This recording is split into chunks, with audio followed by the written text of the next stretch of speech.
तो आज हम जिस सवाल पर बात कर रहे हैं वो शायद हम सबके मन में कभी ना कभी आता ही है। हाँ। ये जो रोज की भागदौड़ है, घर, काम, जिम्मेदारियां, इन सब के बीच ईश्वर के लिए, मतलब अपनी भक्ति के लिए जगह कैसे बनाए रखें? क्या ये मुमकिन भी है या फिर ये सिर्फ कहने की बातें हैं? नहीं नहीं, बिल्कुल मुमकिन है। और देखिए, इसी गुत्थी को सुलझाने के लिए ना Yeah. श्री रामकृष्ण परमहंस ने जी। गृहस्थों के लिए, मतलब हम जैसे आम लोगों को, बहुत ही सीधी व्यावहारिक राह दिखाई। अच्छा। उनकी शिक्षाएं असल में इसी बात पर जोर देती हैं कि संसार और आध्यात्मिकता ये कोई दो अलग अलग या क्या कहते हैं विरोधी चीजें नहीं है। हाँ, ये अक्सर लगता है कि विरोधी हैं, या तो ये या वो। हाँ, पर वो कहते थे कि इन्हें एक साथ साधा जा सकता है। बिल्कुल। ये पूरक हो सकते हैं, विरोधी नहीं। ये सुनने में तो बहुत राहत देता है, लेकिन फिर वही बात, अक्सर लगता है कि या तो इंसान पूरी तरह दुनिया में रम जाए या फिर सब कुछ छोड़ छाड़ दे। तो श्री रामकृष्ण के अनुसार ये संतुलन बनता कैसे है? मतलब पहला कदम क्या हो? शुरुआत कहाँ से करें? देखिए, शुरुआत होती है एक नजरिए के बदलाव से, एक मानसिक बदलाव से। श्री रामकृष्ण का एक बहुत सुंदर और बहुत प्रसिद्ध उदाहरण है कमल के फूल का। हाँ, कमल का फूल, वो कीचड़ वाला। हाँ, बिल्कुल। वे कहते थे, संसार में रहो पर ऐसे जैसे कमल का पत्ता पानी में रहता है। हाँ। पानी में तो रहता है पर वो गीला नहीं होता। पानी उस पर ठहरता नहीं, फिसल जाता है। इसका मतलब है कि दुनिया की जिम्मेदारियों में लगे रहो, उसमें लिप्त रहो, पर अपने मन को उनसे अनासक्त रखो और ईश्वर में लीन रखो। हाँ। पर ये सुनने में तो बहुत आदर्श लगता है, लेकिन असल जिंदगी की कीचड़ में, हाँ हाँ, मतलब डेडलाइंस हैं, घर के झगड़े हैं, पैसों की चिंता है, उस कीचड़ में ये कमल की तरह अछूता रहना, क्या ये वाकई संभव है? लोग इसे कैसे साधते हैं जब तनाव बहुत ज्यादा हो जाता है? देखिए, अछूता रहने का मतलब ये नहीं कि आप उदासीन हो जाएं या लापरवाह बन जाएं, वो ये नहीं कह रहे थे।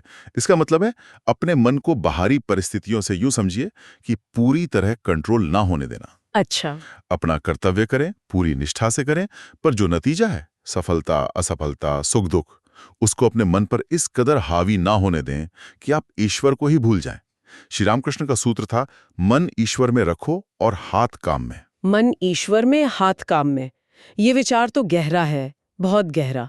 लेकिन इसे रोज की आदत कैसे बनाए? मतलब प्रैक्टिकल लेवल पर। मान लीजिए कोई दफ्तर में है या घर के काम कर रहा है, तब मन ईश्वर में कैसे लगेगा? वो तो काम में लगा है। हाँ, ये सवाल आता है। इसका एक बहुत सीधा तरीका श्री रामकृष्ण ने बताया।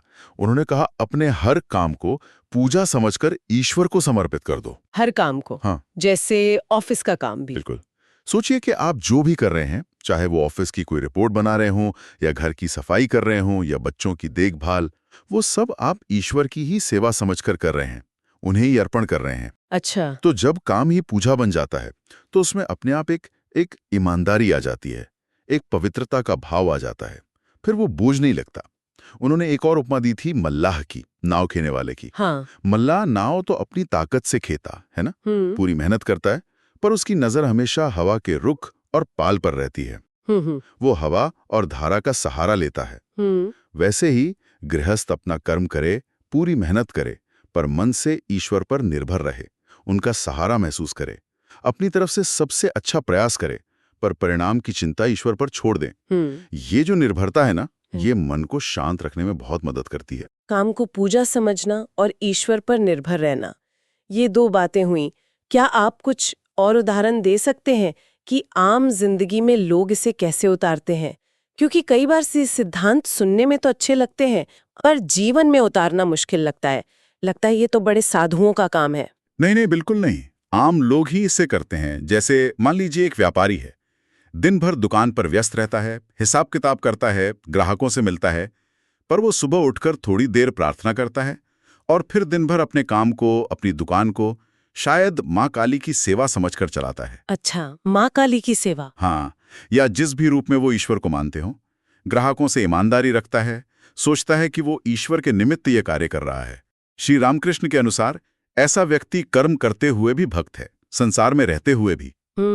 इसी तरह मान लीजिए कोई माँ है जो दिन भर घर के कामों और बच्चों में लगी रहती है, बहुत व्यस्त। वो रसोई में काम करते हुए मन ही मन ईश्वर का नाम जप सकती है या कोई भजन गुनगुना सकती है। इसमें कोई अलग से समय नहीं निकालना पड़ा। सही बात है। रात को बच्चों को सुलाते समय उन्हें ईश्वर की, संतों की कहानियां सुना सकती है श्री रामकृष्ण कहते थे कि ये छोटे छोटे काम भी अगर ईश्वर को याद करके प्रेम से किए जाएं तो ये सच्ची भक्ति है।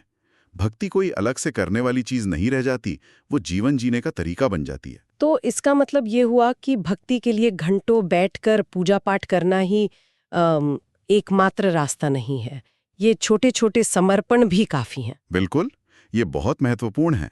लेकिन हाँ, इसके साथ उन्होंने मन को साधने के लिए कुछ खास अभ्यास या नियम भी बताए थे। अच्छा, वो क्या थे? उन्होंने नियमितता पर बहुत जोर दिया, डिसिप्लिन। सुबह और शाम चाहे थोड़ा ही सही, पर कुछ समय निश्चित रूप से ईश्वर के ध्यान, प्रार्थना या जप के लिए निकालना चाहिए। रोज?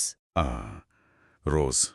जैसे रोज शरीर के लिए भोजन जरूरी है, वैसे ही मन के लिए ये आध्यात्मिक खुराक जरूरी है। ये अभ्यास क्या करता है?